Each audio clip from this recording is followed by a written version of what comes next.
नमस्कार, मी ज्ञानेश्वर हिंगोलीकर. जयम विशेषमध्ये आपल्या सगळ्यांचं स्वागत. या बातमीपत्रात महत्त्वाच्या आणि विशेष असलेल्या बातम्यांचा आपण आढावा घेणार आहोत.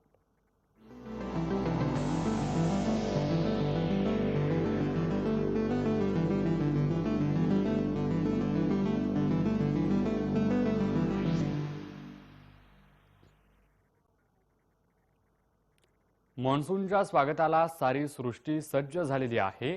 हवामानातल्या बदलामुळे मोर सुद्धा आता आनंदाने नाचू लागले. पावसाचं आगमन आणि मयूर नृत्य हे अनेक वर्षांपासून समीकरण बनलेलं आहे. मात्र फार क्वचित वेळा हा योग पाहायला मिळतो. मात्र जय महाराष्ट्राचे कोल्हापूरचे कॅमेरामन संदीप पाटील यांनी हे समीकरण जुळवून आणलेलं आहे. त्यांनी टिपलेले असेच मनमोहक मयूर नृत्य आपण टेलिव्हिजनवर पाहणार आहोत.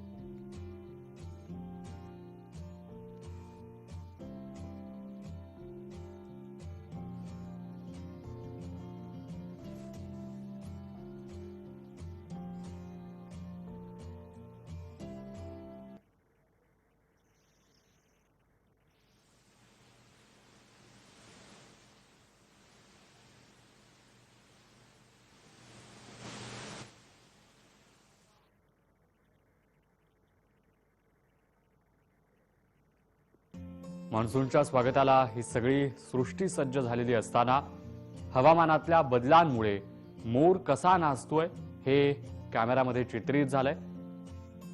पावसाचं आगमन आणि मयूर नृत्य हे अनेक वर्षांपासूनचं समीकरण आहे. मात्र अत्यंत कमी वेळा असा योग चित्रित होतो. जय महाराष्ट्राचे कोल्हापूरचे कॅमेरामन संदीप पाटील यांनी हे समीकरण जुळवून आणल्याचं आपण पाहतोय. त्यांनी टिपलेली ही दृश्य आहेत. मनमोहक अशी मयूर नृत्याची ही दृश्य आपण टेलिव्हिजन स्क्रीनवर पाहतो आहोत.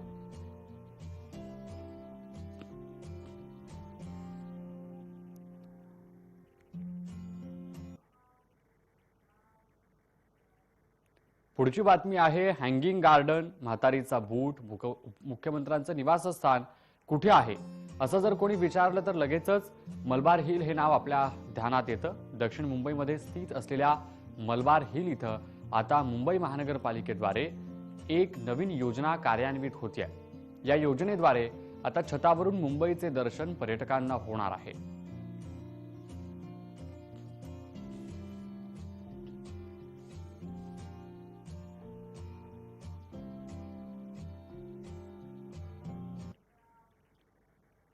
विशेष म्हणजे मलबार हिल परिसर पर्यटन स्थळ म्हणून पूर्वीपासून पर्यटकांना आकर्षित करत आलाय.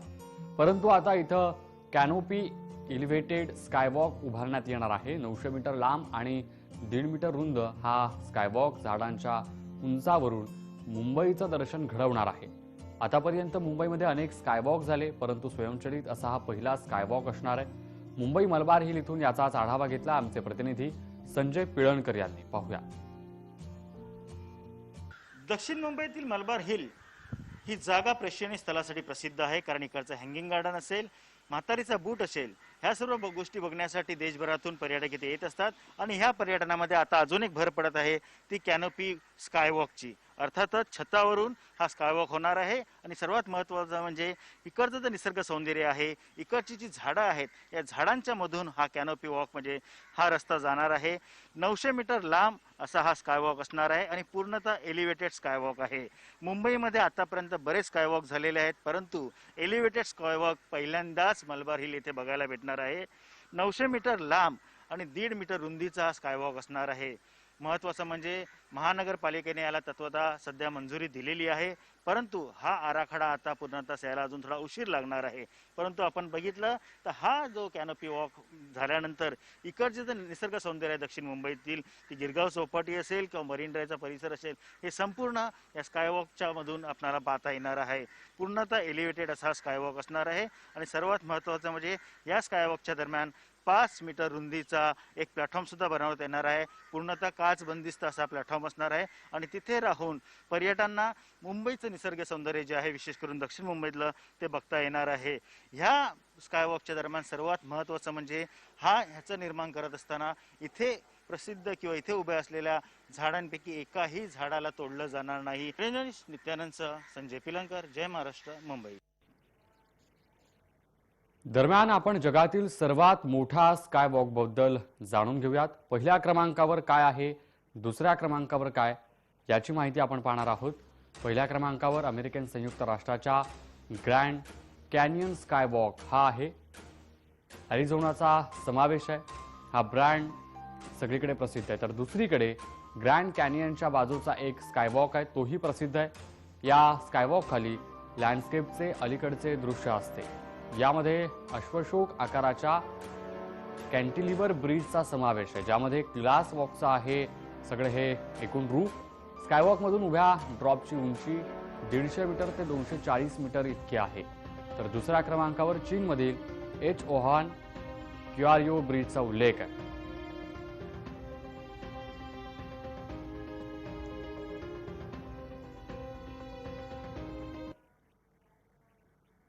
एक छोटासा ब्रेक, लगेचच परत येतोय. पहा फक्त जय महाराष्ट्र न्यूज.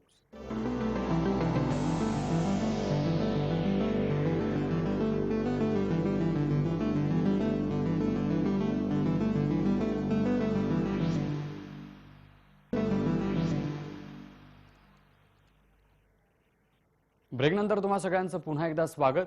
10वीच्या विद्यार्थ्यांना उत्तीर्ण करण्यासाठी मागील वर्षी 9वीमध्ये उत्तीर्ण झालेल्या विद्यार्थ्यांचे मूल्यांकन करून 50% गुण दिले जाणार आहेत. नुकतंच राज्य सरकारकडून यासाठी धोरण जाहीर करण्यात आलं. मात्र मागील वर्षी 9वीच्या वर्गात नापास झालेल्या तब्बल 24,107 आणि वर्षभर गैरहजर राहिलेल्या 78,643 विद्यार्थ्यांचं भवितव्य सध्या टांगणीला लागलंय. यावरून शिक्षण विभागाची येत्या काळात डोकेदुखी वाढण्याची शक्यता आहे.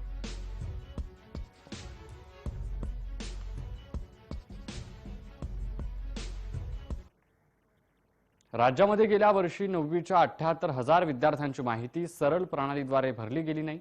सरळ प्रणाली हा विषय संलग्नित आहे. काय आहे सरळ प्रणाली पाहूयात.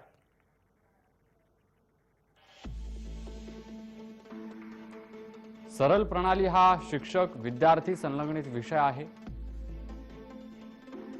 राज्यातील शिक्षक, विद्यार्थी, शाळा यांच्या आकडेवारीसाठी प्रणालीचा वापर केला जातो. यात शाळेतील शिक्षक, विद्यार्थी यांची संख्या नोंदवण्यात येते. वार्षिक निकालानंतर विद्यार्थी एका वर्गातून दुसऱ्या वर्गात जातात. त्यावेळी विद्यार्थ्यांची संख्या एकत्रित केली जाते. या विद्यार्थ्यांची संख्येवरून वर्गांची संख्यांसह शिक्षक पदेही भरली जातात.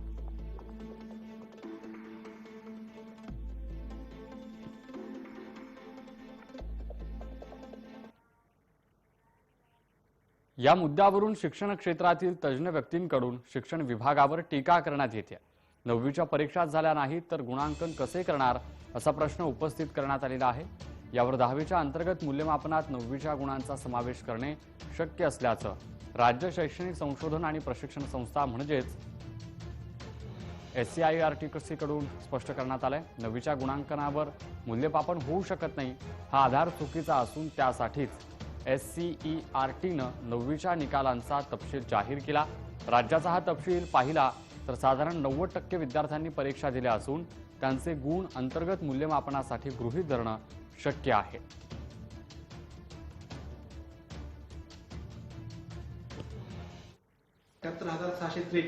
विद्यार्थ्यांच्या समोरचा डेटा हा भरला गेलेला नाही. मग त्या ठिकाणी ते विद्यार्थ्यांचा डेटा का भरले गेले नाही ते विद्यार्थ्यांनी हे तपशील आम्ही काढलेले आहेत आणि त्या शाळांकडून आम्ही त्याचं व्हेरिफिकेशन करून घेत आहोत.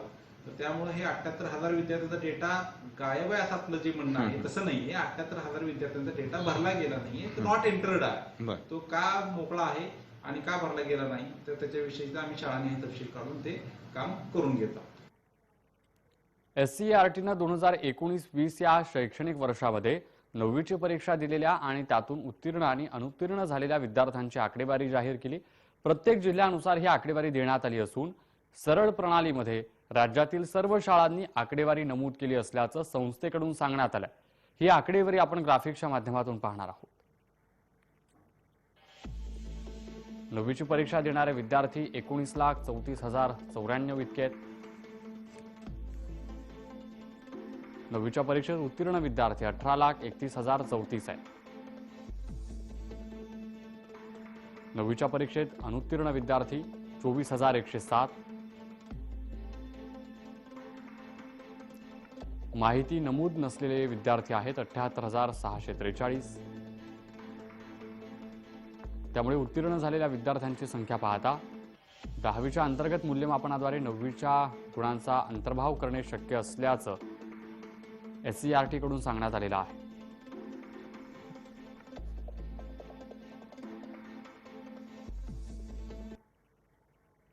राज्य शैक्षणिक संशोधन आणि प्रशिक्षण संस्थेकडून प्रत्येक जिल्ह्यानुसार ही आकडेवारी देण्यात आली असून सरळ प्रणालीमध्ये राज्यातील सर्व शाळांनी आकडेवारी नमूद केली असल्याचं संस्थेकडून सांगण्यात आलेलं आहे. त्याचा तपशीलवार आपण ग्राफिक्सच्या माध्यमातून जाणून घेऊयात. 9वीच्या विद्यार्थ्यांची जिल्हानिहाय आकडेवारी आहे. पुणे जिल्ह्याची आकडेवारी परीक्षार्थी आहेत 1,53,911, उत्तीर्ण झाले 1,49,812, अनुत्तीर्ण आहेत 4,099.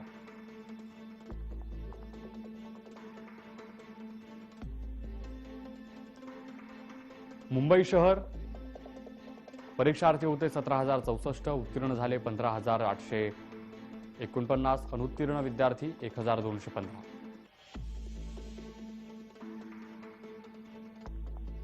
मुंबई जिल्हा परीक्षार्थी 1,50,314, उत्तीर्ण झाले 1,45,851, अनुत्तीर्ण 4,463.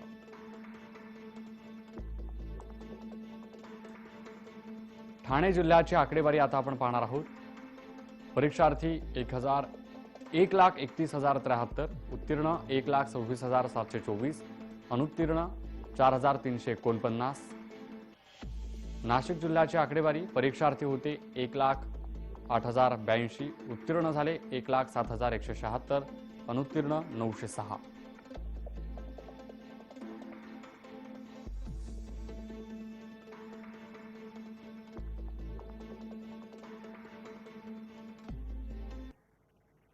यंदा 10वीची परीक्षा न होता 9वीच्या मूल्यांकनावर 50% गुणांचा भर असल्यानं आणि शिवाय अद्यापही बाहेरून परीक्षेला बसणाऱ्या विद्यार्थ्यांना 17 नंबरचा अर्ज करून या 10वीच्या प्रक्रियेमध्ये सामील होता येणार आहे. त्यामुळे यातील विद्यार्थी 17 नंबरचा अर्ज भरून या प्रक्रियेमध्ये सामील झाल्यास या विद्यार्थ्यांचं काय करायचं असा प्रश्न शिक्षण विभागापुढे उभा राहण्याची शक्यता आहे.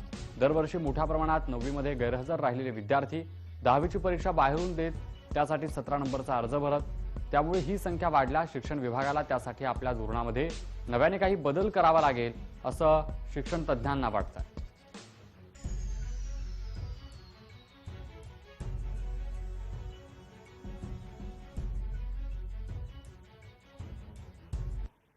पहिली ते 8वी मध्ये होणारी गळती आपल्याला पकडताच येत नाही आणि ती 9वीला उघड होते, हा त्याचा महत्वाचा अर्थ आहे. आणि म्हणून माझी मागणी अशी आहे की शासनानं ती मुलं ज्या ज्या शाळांमधले आहेत त्या शाळांना त्या याद्या वाटून द्याव्यात आणि त्या प्रत्येक मुलाचा केस स्टडी पर्यवेक्षक यंत्रणेनं आणि त्या शाळांनी जाऊन प्रत्यक्ष त्या मुलांच्या घरोघर जाऊन त्या मुलांचा अभ्यास करून शासनाला सादर केला पाहिजे. एक छोटासा ब्रेक, लगेचच परत येतोय. पहा फक्त जय महाराष्ट्र न्यूज.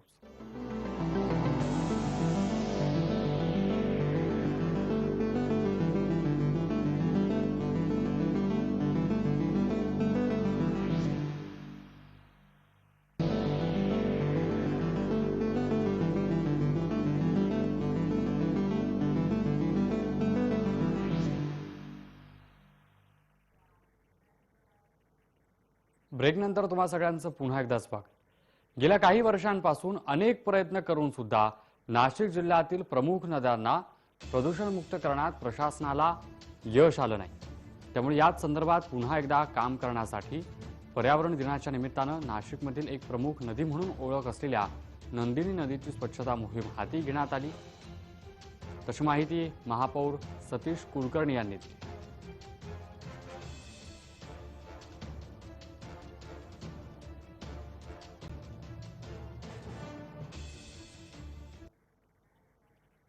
मागच्या काही दिवसांपासून गोदावरी नदी संदर्भामध्ये सुरू असलेल्या कामामुळे येणाऱ्या काळात काही प्रमाणात का होईना गोदावरी नदीला प्रदूषणाच्या विळख्यातून बाहेर काढण्यात येईल अशी आशा असल्याचं आणि त्याच धर्तीवर आता नंदिनी नदीला देखील प्रदूषणमुक्त करण्याचा निर्धार नाशिकचे महापौर सतीश कुलकर्णी यांनी केला.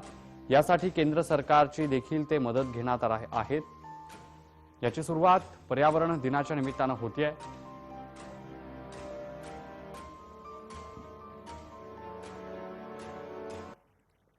जूनला पर्यावरण दिनाचं औचित्य साधून नंदिनी नदी जी नाशिकमधली प्रमुख नदी होती आणि आहे तिचं संपूर्ण स्वच्छता मोहीम या ठिकाणी 5 जूनला आम्ही करणार आहोत.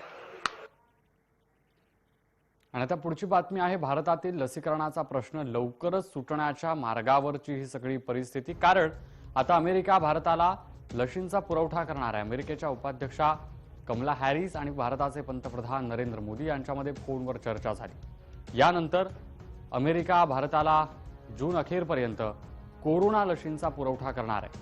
अमेरिकेच्या ग्लोबल वॅक्सिन पॉलिसी अंतर्गत जगाला लशींचं वाटप करण्याच्या योजनेची घोषणा अमेरिकेचे अध्यक्ष जो बायडन यांनी केली. अमेरिकेच्या उपराष्ट्राध्यक्षा कमला हॅरिस यांनी पंतप्रधान नरेंद्र मोदी आणि अन्य देशांच्या पंतप्रधानांसोबत चर्चा केली. त्यानंतर त्यांनी अमेरिका संबंधित देशांना लशींचा पुरवठा करणार असल्याचं सांगितलं.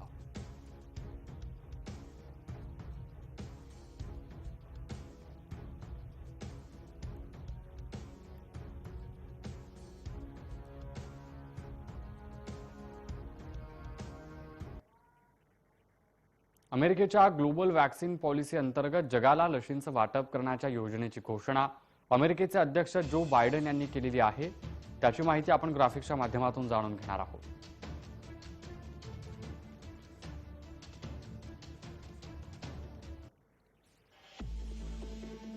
कमीत कमी 75% कोवॅक्स लशींचे वितरण केले जाईल. अमेरिका आणि कॅरेबियन देशांना 60 लाख, दक्षिण आणि दक्षिण पूर्व आशियासाठी 70 लाख आणि अन्य देशांना 50 लाख लशींचं वितरण केलं जाईल. कोरोना रुग्णांची संख्या अधिक असलेल्या देशांना 60 लाख लशी दिल्या जाणार आहे. भारतामध्ये ज्या लशी दिल्या जातात त्याच्या व्यतिरिक्त आशिया खंडातील Nepal, Bangladesh, Pakistan, Sri Lanka, Afghanistan, Maldives, Malaysia, Philippines, Vietnam, Indonesia, Thailand, Laos, Papua New Guinea आणि तैवान या देशांमध्ये लस देण्यात येणार असल्याची माहिती अमेरिकेचे राष्ट्राध्यक्ष जो बायडन यांनी दिली.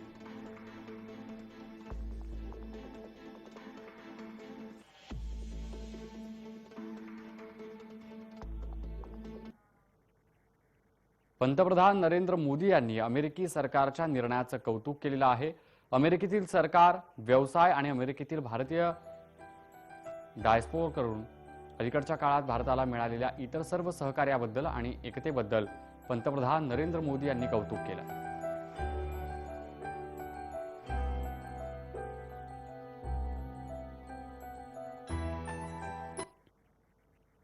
अमेरिकेच्या उपराष्ट्रपती कमला हॅरिस यांनी काही काळापूर्वी पंतप्रधान नरेंद्र मोदी यांच्यासोबत फोनवरून संवाद साधला होता. कोरोनाची लस जागतिक स्तरावर सामायिक करण्याच्या अमेरिकेच्या रणनीतीचा एक भाग म्हणून भारताला लस पुरवण्याबाबत असलेल्या आश्वासनाचे पंतप्रधान मोदींनी कौतुक केले. अमेरिकन सरकार, व्यापारी आणि परदेशी भारतीयांकडून मिळालेल्या सहकार्यासाठी पंतप्रधान नरेंद्र मोदी यांनी अमेरिकेच्या उपराष्ट्राध्यक्षा कमला हॅरिस यांचे आभार मानले. कमला हॅरिस यांनी पंतप्रधान मोदींना अमेरिकेच्या लस धोरणाची माहिती दिली. अमेरिका लस सामायिकीकरण धोरणाअंतर्गत भारतासह अनेक देशांना लस दिली जाईल असं त्यांनी सांगितलेलं आहे.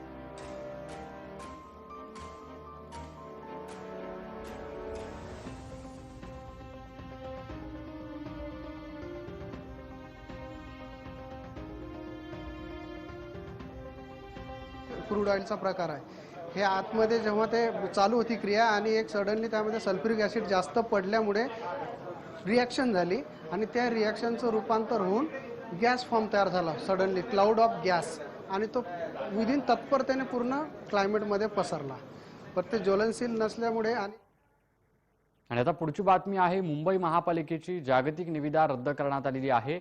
मागील बऱ्याच महिन्यांपासून चर्चेत असलेला मुंबई महानगरपालिकेचा लसीकरण संदर्भातला ग्लोबल टेंडरचा प्रस्ताव शेवटी रद्द करावा लागलाय. या प्रस्तावामध्ये 9 कंपन्यांनी सहभाग घेतलेला होता, परंतु यातील एकही कंपनी पात्र ठरली नाही.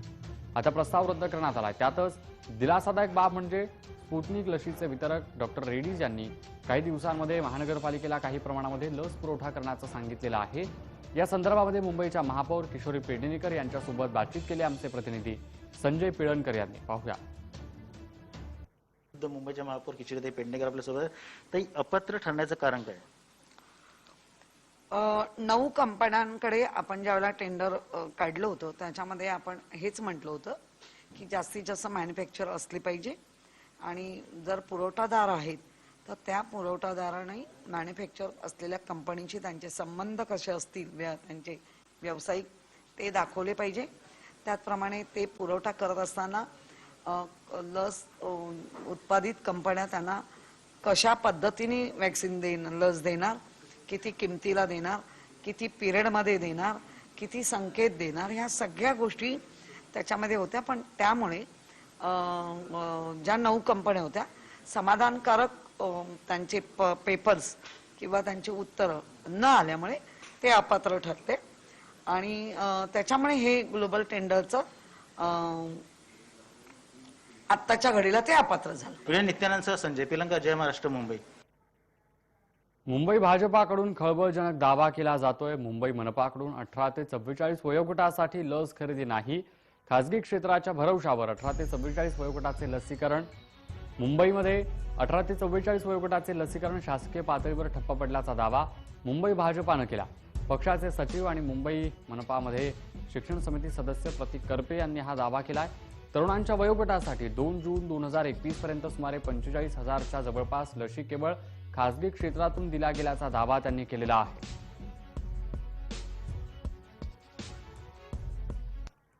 ग्लोबल टेंडरच्या नावाखाली दिखावा केला व एकही वॅक्सिनेशन आतापर्यंत मुंबई महानगरपालिकेने 18 ते 44 या गटात एकही वॅक्सिनेशन अजून घेतलेलं नाही व दिलेलं नाही.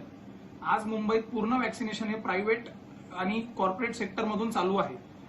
त्याच्यानंतर सिनियर सिटीजन आणि 45 वयोगटाच्या वरच्यांचं वॅक्सिनेशन हे केंद्राच्या आलेल्या कोट्यातून चालू आहे. तर त्याच्यामुळे शिवसेना मुंबईच्या महापौर यांनी मुंबईकरांसाठी, मराठी माणसासाठी काय केलं? चिराग शहाला सायकलिंग महापौर किताब जाहीर झालाय. जागतिक सायकलिंग दिनाच्या निमित्तानं जगभरातील सायकल प्रेमींसाठी गुरुवारचा दिवस खूप विशेष होता. परंतु ठाण्याच्या चिराग शहासाठी आजचा दिवस एक अत्यंत महत्त्वाची बातमी घेऊन आला. जागतिक स्तरावर सायकलिंगच्या प्रसारासाठी काम करणाऱ्या BYCSच्या एम्स्टरडॅम स्थित एनजीओनं ठाण्याच्या चिराग शहा या तरुणाला first cycling mayor of Thane हा किताब बहाल केला. चिराग शहा यांनी 4 वर्षांमध्ये 10,000 किलोमीटरचा पल्ला पार केलेला आहे. सायकलिंग विषयी प्रेम आणि मेहनतीला पाहून चिराग याला हा किताब बहाल करण्यात आला.